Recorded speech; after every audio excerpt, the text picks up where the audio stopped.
Shalom, Kahala Yahweh, Bashem Yahushai, Bashem Kokodash, double honors to my teachers, the apostles and elders of Great Millstone. Peace and mercy to the elect, who are the house of David, reborn again in this generation. And Shalom to the 130 Yasharallah, who today are known as the Negroes, Latinos, and Native Indians, who before losing their true heritage were known as, and still are, the true Hebrew Israelites of the Holy Bible. In today's lesson, we're going to talk about the knowledge of the true depiction of the Messiah is starting to come out on a mass scale. But let's read this first. This is Luke 12:2. For there is nothing covered that shall not be revealed, neither hid that shall not be known.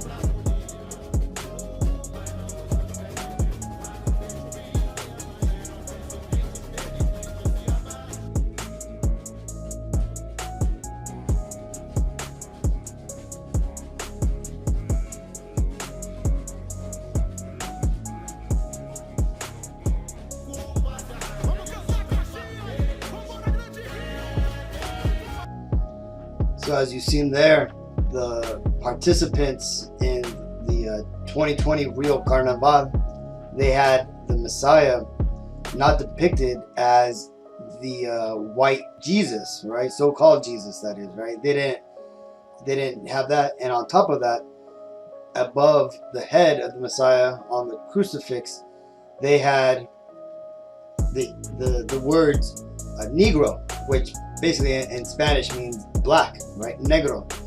So you see the true image of Yahweh Shai, which is the true Hebrew name of the Messiah, right? Because it's not so-called Jesus. That's the false name that the devil put out into the world to deceive the masses upon the earth, right? And it's not Joshua, Yeshua, it's Yahweh Shai, which means he is salvation. Now, let's go ahead and read the description of the Messiah written in Revelations 1:13. And in the midst of the 7 candlesticks, one like unto the Son of Man, clothed with a garment down to the foot, and girt about the paps with a girdle. His head and his hairs were white, like wool, as white as snow, and his eyes were as a flame of fire, and his feet like unto fine brass, as if they were burnt in a furnace, and his voice as the sound of many waters. Right? And here's the point, right? His feet were like unto fine brass, and his head and his hair, right, which basically means the top of his head and his beard, right, that's what his hairs are, were white, and they were like wool, right? And who do you know on the planet Earth today who have woolly like hair, right? That would be the so-called Negro, right? Here goes some depictions of what, white woolly hair looks like, right? And here is an image of what burnt brass looks like. So nothing with this description matches the image of the so-called white Jesus, right? Which we all know was a depiction of the son of Rodrigo Borgia, who was known as Pope Alexander VI, who reigned during, I believe it was like the 1400s, when was the Pope over the Vatican, and he used his son Cesare Borgia as the stand-in for the depiction of a new Messiah, something that they could replace the image of the true depiction of the Messiah, right? Well, let's go back to this image, because besides them having this image here of a so-called Negro, which truly the true name for the so-called Negroes in the world today would be Judites, right? Or the Jews. They have a depiction of a Jew here, though they have them with blonde hair though. But one thing that they also have is, let's let it play, are the 7, check this out, they have the 7 candlesticks, man, the menorah, right? So you see, our people are waking up. And if when you get into Brazil, the Brazilians, that is, They are the children of Asher, right? Of the tribe of Asher, right? That's from the Colombians all the way to the Ugarians. This includes the Brazilians, okay? So this is Asher, coming out and actually standing by, coming back to the truth of the Bible. Because this is what Yahweh Shai would have truly looked like. This would what a true depiction of our Messiah being crucified would look like, man. He would have looked like a so-called Negro. And you could read about this in what we just read in Revelations 1:13. And also, you could read about this in Daniel 7 and 9. But let's read this. This is Jeremiah 14 and 2. Judah mourneth, and the gates thereof languish. They are black onto the ground, and the cry of Jerusalem is gone up.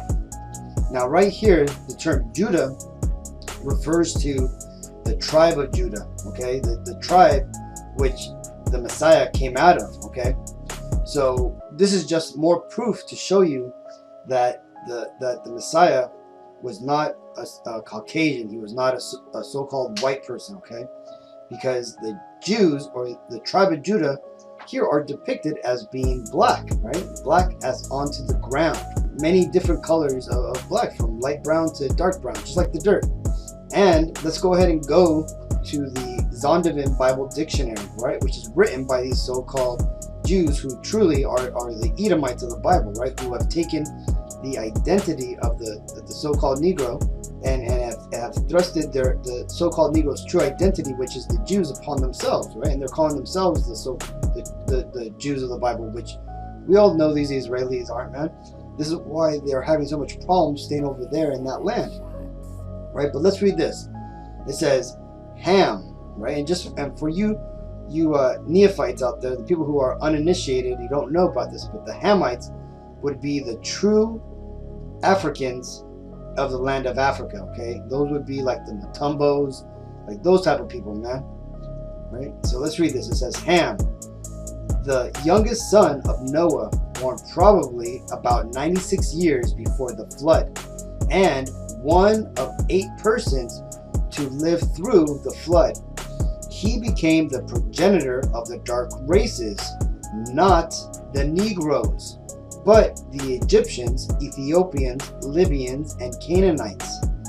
So you see, it's not only us saying this, people. This is what learned scholars understand, right? This has been the truth for the longest, but this has been a truth that has been kept under a whisper, because it to not offend those people who have taken the identity and have called themselves the Jews today, okay? And just to show you that, again, this truth is going out, here is an elder, Judite who is from Africa, who still, dwells in Africa, and he's going to bring out some harsh truths about white Jesus, right? Let's listen to what he has to say. We need to decolonize this Jesus story and throw away a white Jesus with his idols. I don't believe in a white movie star from Hollywood who is supposed to have come around and saved me from my sins. How can a white boy with blue eyes die for Africans when they cannot even share land with us? Show me one white man who has died for a black man. Show me one white man. 25 million people dead in the sea on their way to America for slavery. 15 million people dead in Congo. 25 plus 15, 40 million plus people dead. And all their blood means nothing except the blood of a white boy. If you are going to do theology, do it correctly. Do it correctly and give me an option. If I want to believe in a white Jesus, I'll believe in a white Jesus. If I want to believe in a black Jesus, I'll believe in a black Jesus. But if you want to be true to the biblical text, then be honest as theologians. And I'm embarrassed to be sitting here as a theologian together with some of my theological friends who have gone to school to study, and when you come out of school to study, we actually continue to promote the wrong theology and push it in front of our own people. We have become the colonizers ourselves, Uncle Toms, who are sitting on the conscience of our people, which is wrong, which is wrong. How do you sleep at night taking money from widows and orphans? You see that? So this man, he knows the truth, right? And he called these people out there, these theologians, these pastors, these priests, right? These apologetics, like people like Bocam Malone, James White and all these other people, TD Jakes, Creflo Dollar, all these people out there who are pushing a lie, right? And why? To take money from the people. This is Isaiah 9:16. For the leaders of this people cause them to err, and they that are led of them are destroyed, right? And I'm talking about these people here, man. These false prophets, these people, these prosperity pimps, right? People like Joel Osteen's, you know, people even within our own ranks, people like Nathaniel of the IUIC, Johanna of the ISUPK, you know, Rakah of the GOCC. You know, the Lord already got Tazadakia, comfy, man, you know, for his blasphemy, man, saying that he is the Messiah, that he was the comforter sent back. And this continues on, man. People like Oprah Winfrey, who pushes out her New Age doctrine, the Pope, the Buddha, you know, Al Sharpton, and so on, man. Kanye West is, you know, everybody, man. These are the leaders of our people, man. These are the leaders, man. And and people who are led by these people are destroyed. Because what are these people pushing, man? They're pushing prosperity. They're pushing the false narrative of the Bible, which is, you know, if you suffer now, you'll get, you know, restitution in heaven, right? They don't talk about who Edom is, who the 12 tribes of Israel is. They don't dare go into the books of Amos, Obadiah. They definitely don't talk about the true names of the Messiah or the Lord, right? And why are they doing it? Well, it's right down here on this image.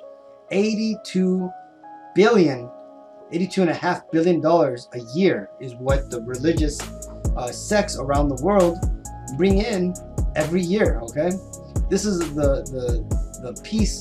This is the pie that all these devils, plus all the millions of other pastors, man, from your, you know, your wacky tacky Christians all the way to your African outrageously laughable Christian pastors, man, you know, are trying to get a piece of this pie, right? All these devils. But what does the Bible say? This is John 7:38. He that believeth on me, as the scripture hath said, out of his belly shall flow rivers of living water. And this right here is red lettering, which means these are the words of the Messiah himself, right? So he was talking about himself, because he understood that in the end times that there was going to be much deception, that there was going to be ravenous wolves out there who were going to mislead the Israelites, that were going to mislead the Negros, Latinos, Native Indians, and get them to follow the white Jesus, the Guadalupe, the Santa Sangre, you know, all these, you know, false doctrines, man, right? But this is why the Lord now is putting the Spirit on everybody, people like they're real, man, to come out and to declare what the Lord really looked like, man, his true depiction, right? And that depiction, that truth, you know, because a lot of people out there, you know, they go to that you know, that dumb argument, right? Well, what does it matter if the Lord was black? The color of the Lord didn't really matter until we started saying he was black. But you see, the real reason why it matters why the Lord is black is because it denotes a nationality. It denotes a particular group of people. And when you get into that particular group of people, you understand why is it that spread around all the world, amongst all the nations of the world. Why are there always black people amongst all these nations? Why are there always Mexicans and Indians around all the world, in all these nations? Why are they mixed in? You know, why is that? Why can a Chinese man who speaks Chinese, that comes from China, but, you know, where's the country black, and where's the language of black, right? So, you know, where's the language of Mexican? Like, you see, things just don't add up when it comes to when you get into race. This is why race has been turned into such a bad term, right? Because this is one of the taboo subjects that cannot be spoken about, because when you get into race, you start finding out the truth and you start seeing the cracks in the system. So I just want to touch upon that, Akim. So till the next time, I want to give all praises to Yahweh, Ba'Shem Yahushai, Ba'Shem Rakak Kodash, double honors to my teachers, the apostles and elders of Great Millstone. Peace and mercy to the elect. Shalom.